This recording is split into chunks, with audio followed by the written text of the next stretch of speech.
Last time I was at the Valley, Blues were it was a Premier League game. Blues were at Charlton, and it was the game where Oliver Tebley went nuclear, and he went to clear it, and it shaved our own post. And literally, if you were there, you'll know the emotion. The Blues fans were just like, did that actually just happen? And then what was even funnier was he shouted at who was it, Vivasson in goals to say, like, communicate with him, but he had no one around him. Anyway, it was just a really bizarre moment in football being in the stand. But whenever I'm at the Valley, it reminds me of that Premier League. Whenever I see the Valley, on TV or pictures, it always reminds me of those Premier League good memories again, good times.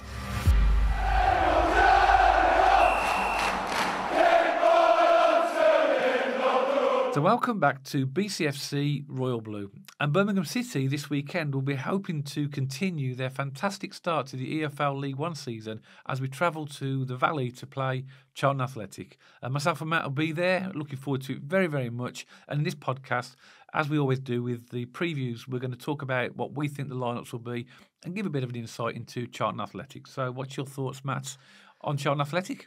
They're a strange team, Charlton, aren't they? I mean, I thought a bit similar to Huddersfield. I thought they'd be challenging Birmingham for maybe not automatic, but definitely a playoff position. And there were some out there who were dubbing Charlton to do very well and maybe nabbing that second position. And they're not having a bad season. They've just had a bad run of games. So they're still only 2 points off the playoffs at the time of recording. So, they're not, as I say, having a bad season, but they are coming into this off the back of 3 back-to-back losses. And I never like that. It's kind of the wounded animal analogy, isn't it? They always come out guns blazing, a bit like the Huddersfield for Blues. They come off the back of that with 4 losses as well. But they didn't come back guns blazing. They didn't. They didn't. But it's because we didn't allow them to, I guess. So, as we always say, Dad, if we can control our own game, I have no doubt we will win this game as well. If we stick to our game plan and, don't adapt to theirs. But, Nathan Jones, although he's the pantomime villain, everyone loves to hate him. He has done a decent job since he started at Charlton. I know a few fans at the moment are getting very frustrated. There doesn't seem to be much creativity, much of a game plan at the moment. Again, similar-ish to the Huddersfield feedback I gave for that pre-video. But, 3 back-to-back losses. I think it's Bristol Rovers recently, Stevenage and Blackpool.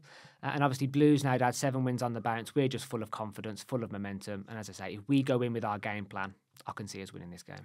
Yeah, and like you said, Charlton at the start of the season were highly fancied by a lot of people, on the basis of the momentum they picked up when Nathan Jones first took over, and they thought they'd do well. But I think the reason that they probably haven't, took that next step, let's say, is because of their transfer business. If I just give you a brief summary of the players that have left and some of the players that they brought in. Super Alfie May. Alfie May. Super Alfie May. Well, there's a player called Alfie May. I don't know what happened to him. Obviously now, Alfie May was the Golden Boot winner in League One last season.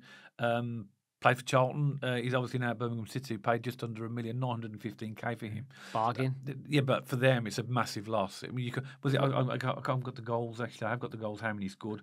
27 goals he scored in all competitions for Charlton. That's a lot of goals to lose. It is a lot of goals. And as we'll see in a minute, they've been struggling to score goals in a lot of games.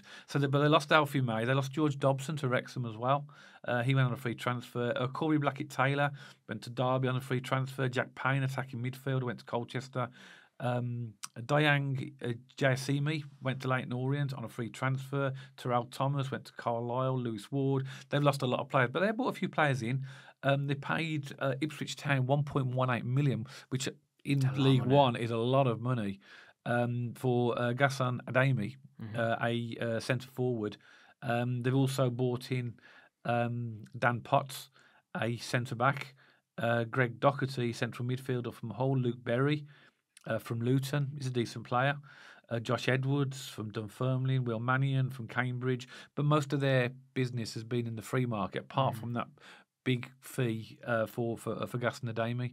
Yeah. So actually, I think that what we've seen there from the departures and the arrivals, there has been a turnaround of players. But like we talked about for Huddersfield, have those new players not just filled the gap that the ones that have left, but you'd want to advance the team, wouldn't you? Yeah. At the moment, I think that it's suggesting the way that they're playing and the results they're getting, they probably haven't done that at the moment. Yeah. Well, Nathan Jones, in his post-match interview against Bristol Rovers, just gone at time of recording, it was last night with Blues Huddersfield game, he mentioned that he openly admitted that he picked the wrong team. It was a really bizarre post-match interview. He basically said, I've picked the wrong players tonight. They didn't come out firing. There was not enough aggression. So I don't want to be dramatic. I don't want to say he's lost the dressing room, but there definitely seems to be something missing from that relationship, maybe. Again, I'm purely speculating there in terms of I'm reading between the lines. But I've actually seen a decent amount of Charlton this season, Dad. And the last game I did watch their full game was their game against Leyton Orient, because Blues were playing Leyton Orient the following week. So it made sense to watch that game. And that was an awful game of football. I mean, and that's a statement coming from someone who had to watch Blues against Rotherham under Rooney Ball last season. That really was a bad game to watch. And I do keep hearing stuff like with Nathan Jones in post-match interviews saying, we know what problems we have. I know what I need to do to fix them. But clearly, 3 losses on the bounce shows a little bit of problems there behind the scenes, don't it? So I don't know how they fix this. I mean, they're not scoring at nowhere near enough goals. And me and you, Dad, do these score prediction videos every week, and it became a running joke at the start of the season, didn't it? Charlton 1-0, Charlton 1-0. Yeah. Fair enough, we were backing them to win in a few games, but it was always just 1-0. And they seem to have a problem scoring goals. That seems to be their big thing, sort of creating chances, that creativity. And again, I did this in the Huddersfield game post-match. I just want to do this again. Off the back of the Bristol Rovers game, a quote, the most liked Charlton fan quote on one of their pages was, "No urgency, no creativity, no leadership, no heart, no desire. Getting mocked by the Bristol Rovers fans shows how far we've sank." And that was the most popular comment on the Charlton channels. Charlton are a big club, I mean, they've got a massive history of being in the Premier League, for many, many years under Alan Kirbishley. I remember. And, so this is being down in this league is going to hurt them. And obviously to hear that, what you just said, it's quite sad because, I it's, agree. it's obviously the fans are really upset about where the club currently is. They started the season pretty well, actually. I mean, they started off with a 1-0 win against Leyton Orient. Then they beat Bolton 2-0. Then they lost their first game at Reading, drew with Rotherham, and then beat Shrewsbury. So in the first 5 games, they won 3, drawn 1, lost 1. But as you pointed out, it's the next 3. They just lost 3 in a row. Yeah. So they're on a bad run, and they're not scoring, as you said, that many goals. So that's obviously why they're down in 13th in the table at the moment. I mean, at this stage of the season, the position's not irrelevant, but you have 1 win, you can go up 4 or 5 places. They're only 2 points off the playoffs. Yeah. They're not having a disastrous season. I think they're just uninspired with what they're seeing. They're seeing a lack of creativity. They're seeing really cheap goals get conceded at the moment. As you say, Dad, when you lose Alfie May, when you lose 27 goals a season, where do they come from again to pick that up? I mean, they have signed Matty Godden. He's a good player. He's very experienced. I thought he'd be banging in goals at this level, but that's not a lot of goals to. No. That's a lot of goals to find. 27 goals. So, I mean, you think about it, Dad. We've got Clara and Bielek at the back. If they start to go more direct and run out of ideas, we're just going to mop it up. This is what happens in League One at the moment. We're a very progressive team in the context of we're passing it along the back. We're building up play, 70-odd% possession. And League One is a very direct league. When teams run out of ideas or they run out of energy, they just lump it, don't they? Yeah. And all we do is Clara and Bielek behind or to the side, and we just mop it up and go back on the attack again. So if Charlton do have a game like this where they just end up hoofing it or going very direct, they're going to have trouble because Clara and Bielek are going to mop all those balls up, aren't they? Yeah, and they're well down in the goals scored table. I mean, they're down to in the bottom third of goals scored in the division. And actually, you can see this by if you look at their top scorers at the moment. This is for this season after the 8 games that they've currently played. You've got top scorer of Matty Godden with 2, Luke Berry with 2, Chukwuneke, one of our former players, 1, Alex Mitchell 1, and Gascon at Amy, that new signer, he's got 1. So they're not scoring many goals. However, these type of the type of teams, when you go to a stadium like the Valley, it's still going to be something that we're going to have to be wary of because they can. Of course, we went there in the Carabao Cup, didn't we, and beat them. Yeah. They missed a penalty. Also saved a penalty. Yep. But it's hard. Screamer to win it, weren't it, from Keller? It was Keller, but it's hard. That's hard to gauge, isn't it? Because was that their first team? Because it certainly wasn't ours. So even though we've beaten them once already this season at the Valley, I don't think you can take too much stock. If you look at the lineups, we're very different, I think, for both teams in this game as well. So if you look at last season, in terms of the players that scored goals, obviously Alfie May was the shining light with 27 in all competitions. Corey Blackett-Taylor, he got 9. Daniel Canu, 7. Miles Lieburn, 7. George Dobson, 4. Tyrese Campbell, 4. So they seem to have spread the goals, apart from Alfie May, around the team. Yeah. But they're clearly not firing on all cylinders in terms of goals this season. The actual system that they're likely to play, it depends. It can vary from 3-5-2, which is what they played against Bristol Rovers, but they can be flexible as well. Yeah. I think, but I don't think they will be flexible against us because we'll probably stifle that with our. In the last 9 games, they've played 3-5-2 with wing backs. Yeah, that's so it's technically 3 at the back, 5 in the midfield, but the 2 out wide players work as in that wing back system. I think that'll be more against us because we'll have a lot of possession and we attack. That's going to end up being more of a 5-3-2. Mm-hmm. I think they'll be on the defence a lot, but then that still gives them the ability to transition to 3-5-2 with their wing backs. Yeah, I suppose it depends how adventurous they are. Mm-hmm. Because they know to win the game, they're going to have to create chances and come at us. But if they do that, that can make them very vulnerable against us. Yeah. Because we've got, fast pacey wingers and we've got a strong midfield as well. In fact, we're strong all over the pitch, to be honest. We saw it against Huddersfield, Dad. They tried to press a couple of times, and when we broke it, or when we managed to break free, we ended up going out on the attack, and we looked so dangerous. So it actually plays into Blues' favour when teams come at us, because when we do break, and we break extremely quickly, or we play through the press, we are so dangerous. When it clicks for us in that final third, or when we're building up through the different areas of the pitch, when we do that quickly, we cause teams no end of problems. So it's going to be a difficult balance for Charlton. They're the home team. They're going to not want to pay as much respect. They want to come at us. But word of warning to Charlton, they do come at us. It's going to make them seriously vulnerable at the back. And they'll be very vulnerable. We scored a lot of our goals this season where teams have come at us and we broke the press. Yeah, exactly. Played through the press and got through. But what I will say is a lot of the goals they concede, Dad, are balls in the box. I don't know what is going on with Charlton at the minute, but if you can get a wide player pinging balls into the box, they're very, very vulnerable. Whether it's directly from the cross in and of itself, or whether it's like a fumble and a drop or on the edge of the box. And if you look at 2 of the goals against Bristol Rovers, they were like from 20-25 yards. They conceded a couple of screamers, but that was off a result of loads of space and really sloppy defending. And again, we've got Paik, we've got Iowata. If you give them a decent space at 20 yards, they're going to fire it. So lots of chances to exploit Charlton this weekend, but let's see how they set up and whether they come at us. But these are the kind of teams, if you underestimate them, they'll turn you over. It's that kind of thing, isn't it? They're a good team. I mean, you've got to respect every single team, and they are capable, in the right circumstances, of actually causing us some damage. So we've got to be very mindful. They're going to be a little bit lacking in confidence, though, aren't they? I mean, if you're a Charlton fan, you look at, they're 19th in the current form table over the last 6 games. Yeah. So that's 4 defeats, 1 win and 1 draw. We're right at the top with 6 wins out of 6. But obviously, you go beyond that because we've got 7 out of 7. But the form table shows out of 6. So we're banging form, and they're not.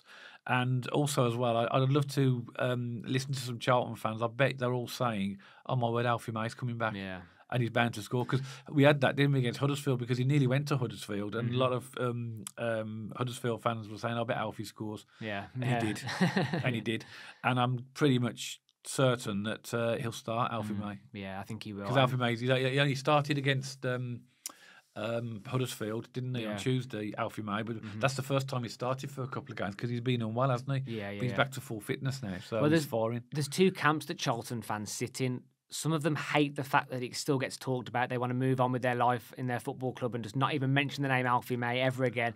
And then there's some fans who go, "I cannot believe we sold him. We miss him so much. We're not getting the goals anymore. How can we have sold him to a rival League One club for that amount of money?" Yeah. All these sorts of things. So, I don't know whether he'll get booed or not. I don't know what his reputation was or how he left it with the Charlton fans. He did leave a nice message. I don't know how that will go, but I think he's going to turn up all guns blazing. I wouldn't be surprised if he scored. It always happens, though, and the amount of times players score against their old clubs. Yeah. But he's going to be fired up. But one thing I will say about Charlton is they don't concede many goals. Yeah, they conceded 3 against Bristol Rovers, but they've only conceded 9 in total, including they were good goals as well, Bristol Rovers. So they were from distance. Yeah, so I don't think they're going to be an easy team to score against, because defensively, I think that's where they'll probably focus, because that's what they seem to have done. Yeah.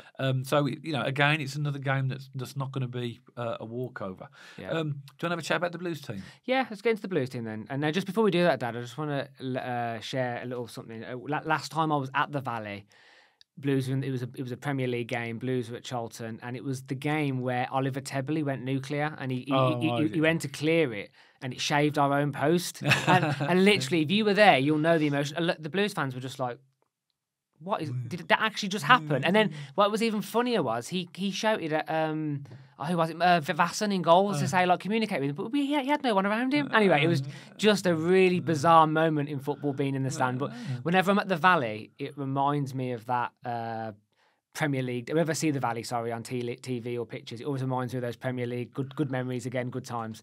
But okay, so let's get into the Blues team, Dad. What are you thinking about in goal? I think it'll be Allsop. I think he'll keep his place. I think he did well.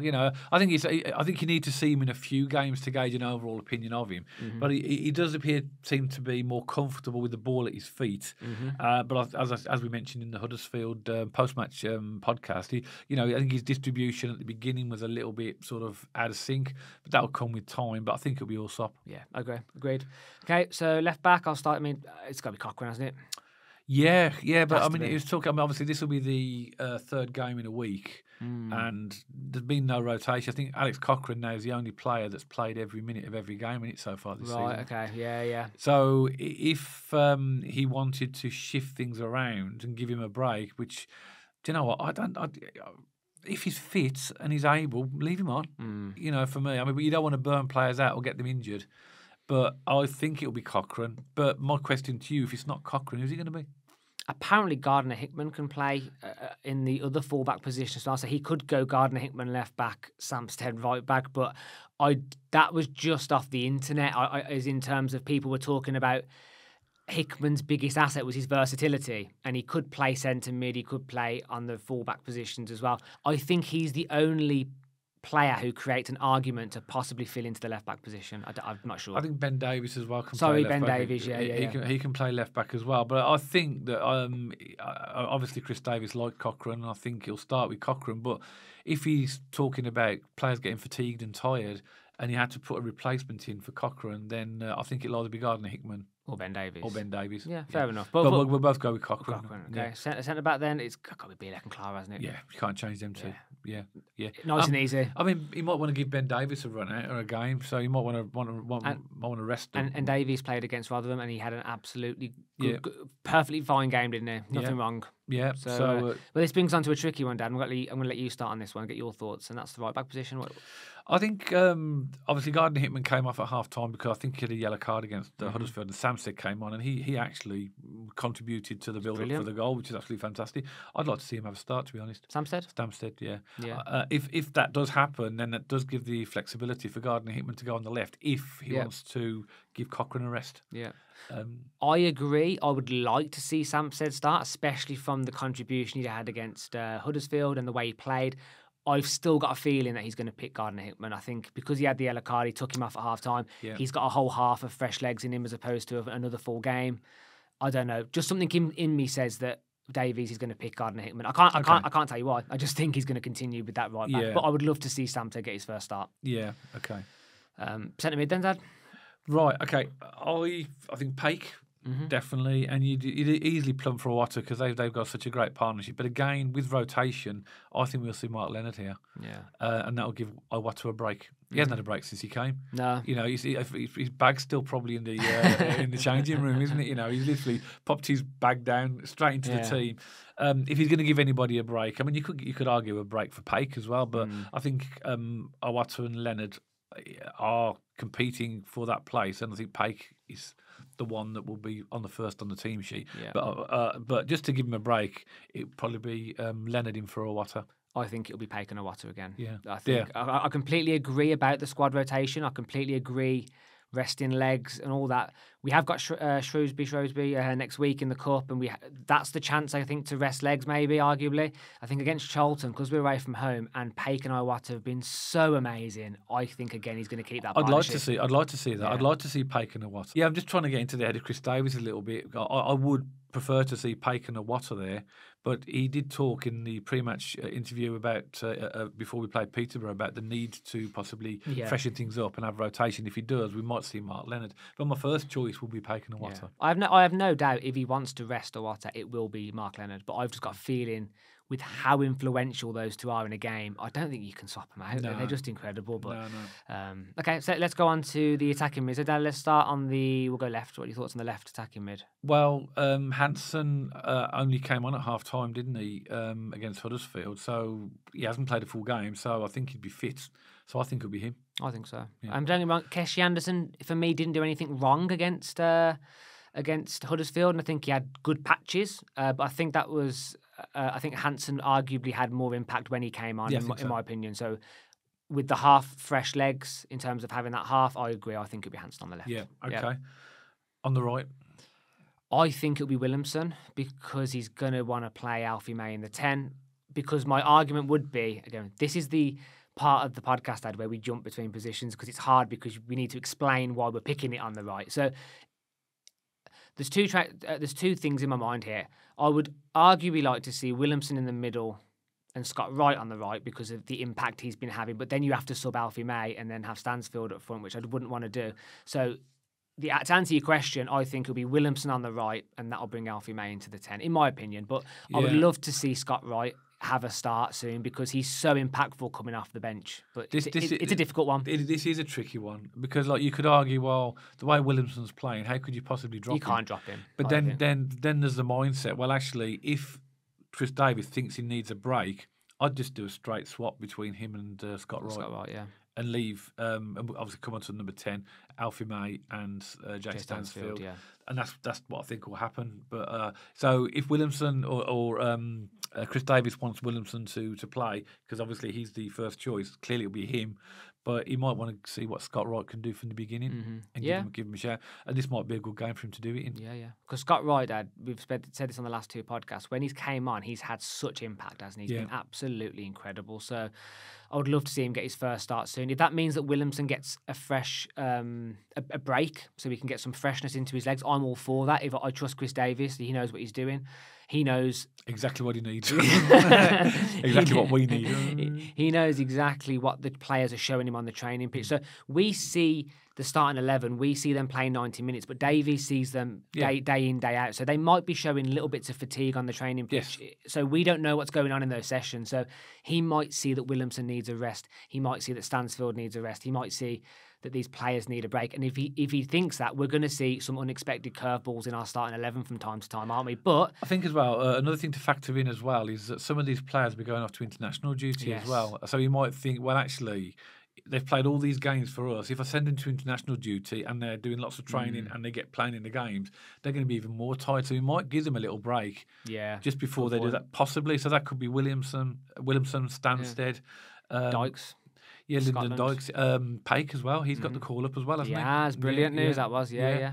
And obviously Bailey Peacock-Farrell, he's going to be on the bench anyway, probably. So there's lots of little things to choose there. But again, as we've said in previous podcasts, Matt, what an opportunity to be a Blues manager, to have all these choices. Yeah, and this is what separates us from the majority of League One. In fact, everyone in League One, they don't have this depth. So if they get an injury, they're playing a second, third string player. We're playing Scott Wright, Keshi Anderson. I know, that's mad. I mean, Yokoyama hasn't even been making the bench recently, and he's a really dangerous player to come off. So we have such depth. I mean, Chris Davis has got one hell of a job in his hands to manage this. But what I'm loving is no matter what squad size we have, no matter what the talent we have, we all seem so together this year. It actually feels like a real proper unit. Even the first thing Alfie May did when he scored against Huddersfield, he went straight up and hugged Stansfield. And you might think two attacking players, there's some competition there, but no, I think they leave it at the door. It's all about the team, and Chris Davis is doing an amazing job making that gel and sync. So I have no doubt we're going to give Charlton one hell of a game, and me personally, I can't see much further past a 2-0 Blues win. Yeah, I've predicted the same score. I think 2-0, and that's the first time in a pre-match podcast this season that I've predicted us a clean sheet. I think possibly the same for me as well. Yeah, because I've always felt that I still think we're vulnerable, but we got a clean sheet against Rotherham, we've just got a clean sheet against Huddersfield. And we're capable of, as long as we don't make silly mistakes. And one final thing for me, I'd like to see us to come out quicker. We always seem to give teams 15, 20 minutes. But also as well, quite the silly mistakes as well. Because not only is that first 15, 20 minutes a little bit slower, there's moments of a little bit of bad decision making and sloppiness in there as well. So let's cut that out, start fresh, go at them, hit them hard, and I think we'll be fine. Yeah, go on the front foot. Yeah. So that's what we think, Birmingham City supporters. I think that once again, another tough away game. Charlton is going to be no pushover, just like every other team. But if we play to our levels, then clearly the outcome is going to be very good for us, and that's what we need to do. We've seen so far this season how we've completely outplayed teams, and there's nothing to suggest that that'll be any different on Saturday. But it's another game, it's another set of opponents, and clearly the objective is to get the 3 points, whether that's a 1-0 win or something more. But we'd love to know your opinions, get your thoughts on what you think about the match, what you think the lineup will be. And maybe if there's something that we've spoken about that you agree or disagree with, just pop a comment below. Charlton Athletic supporters, we'd love to know your views as well. So please feel free to add a comment below. We are a family podcast and we respect all comments. So please add your thoughts just below this video, and we'll respond to all comments. If you did like this podcast, then don't forget to give us a thumbs up. And if you haven't checked us out on our social media channels already, go along to our X page and our Instagram page. And we're also on Spotify now as well, if you like to listen to your podcasts or watch your podcasts that way. And you'll see the handles appearing on the screen for all those media outlets right now. And of course, if you haven't subscribed to your channel already, make sure you hit that subscribe button so you don't miss any future content all about Birmingham City. And myself and Matt will see you on the next video.